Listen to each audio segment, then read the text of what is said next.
Olá, eu sou o professor Claudinei e vamos tratar nessa aula de nomenclatura de hidrocarbonetos ramificados. O objetivo dessa aula é aplicar as regras de nomenclatura sistemática para hidrocarbonetos. Observe a tabela. No primeiro exemplo, a cadeia principal corresponde exatamente à estrutura do composto. Isso ocorre porque o composto butano é o hidrocarboneto saturado de cadeia normal mais longa possível.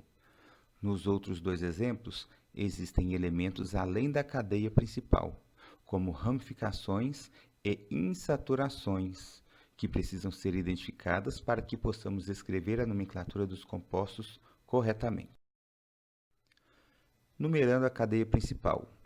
Ao longo da cadeia principal, a posição dos átomos de carbono é identificada por números.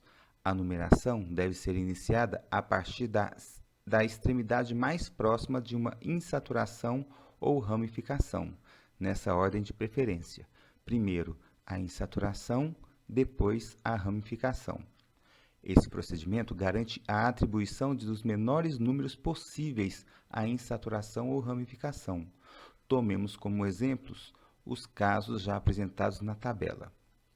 Enquanto para o butano e para o 1,3-dimetilbutano não há diferença em numerar a cadeia carbônica começando da esquerda ou da direita, para o 2-metilbuta-1,3-dieno só há uma opção para numeração, pela extremidade mais próxima da ramificação.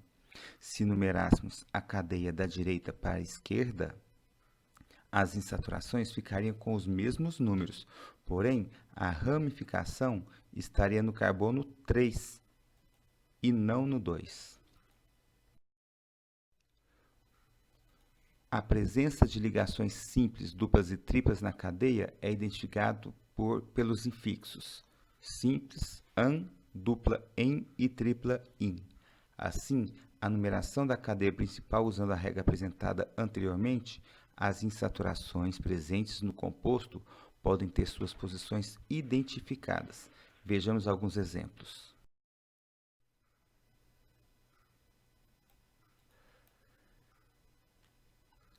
Esses exemplos permitem concluir que nós temos o primeiro exemplo, a posição da insaturação no carbono 2, e no segundo exemplo, posições de insaturações no carbono 1 e 3. E aqui, no caso do etino, no carbono 1 de qualquer forma. Esses exemplos permitem concluir que, embora as ligações químicas ocorram sempre entre dois átomos, as insaturações são localizadas utilizando somente a numeração de um dos átomos de carbono e sempre o de menor número. Assim, ainda que a ligação dupla no but2eno ocorra entre dois átomos de carbono nas posições 2 e 3, utilize-se somente o número 2 como localizador. A presença de mais de uma insaturação no mesmo tipo é identificada pelos termos gregos di, tri e tetra, e etc. Dessa forma, o nome 2-metilbuta-1,3-dieno, o infixo dien, indica que há duas ligações duplas. A numeração é indicada imediatamente antes do que se pretende localizar, como se pode verificar na parte 2 em, que localiza uma ligação dupla entre dois carbonos, e 3 no but2eno. Os números são separados por nomes, os números são separados dos nomes por hífens e entre si por vírgulas. De forma geral, os nomes sistemáticos dos hidrocarbonetos, dos quais deriva a nomenclatura de todos os demais compostos orgânicos, apresentam a estrutura prefixo mais infixo mais sufixo, onde o prefixo é o número de átomos de carbono, o infixo é o tipo de ligação e o sufixo, no nosso caso aqui, hidrocarboneto, representado pela letra O.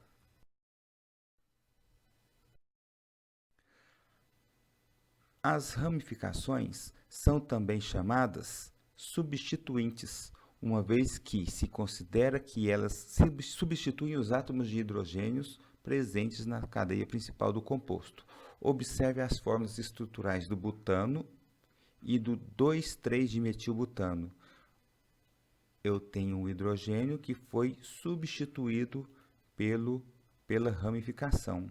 Assim como se estabelece com a cadeia principal, os substituintes são identificados pelo número de átomos de carbono, trocando-se, porém, a terminação -ano por -il, conforme a tabela que nós vamos ver a seguir.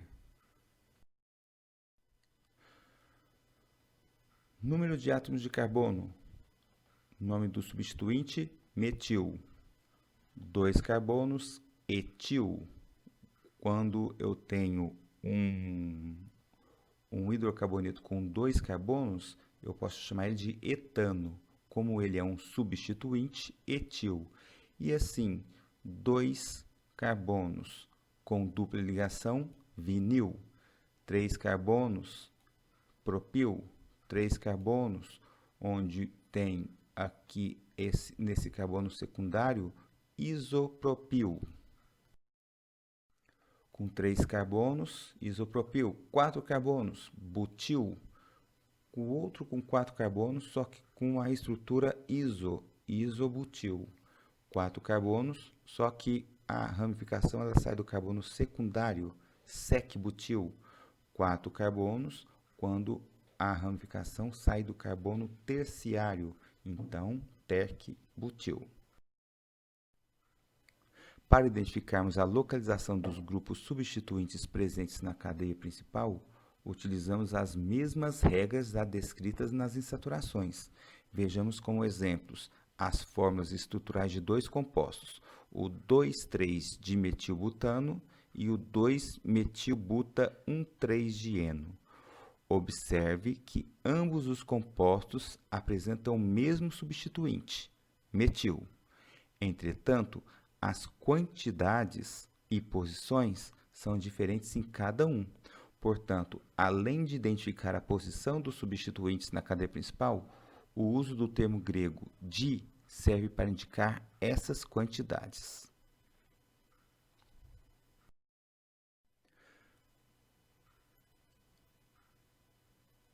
Alguns casos particulares: a presença de substituintes diferentes. Havendo 2 ou mais substituintes distintos, eles devem ser numerados de modo que fiquem com o menor valor numérico possível. A nomenclatura sistemática do composto deve representá-los em ordem alfabética. Na presença de mais ou uma opção na cadeia principal, se houver 2 ou mais possibilidades de cadeia carbônica principal, deve ser escolhida e numerada aquela que contém a maior quantidade possível de substituintes. Nos exemplos acima, as cadeias carbônicas principais possuem 7 átomos de carbono. No primeiro caso, porém, há 3 substituintes na cadeia, enquanto no segundo há apenas 2. Isso faz com que a forma correta para a numeração da cadeia seja do primeiro caso. Essa foi a nossa aula de nomenclatura de hidrocarbonetos ramificados. Um molde de abraços e até a próxima.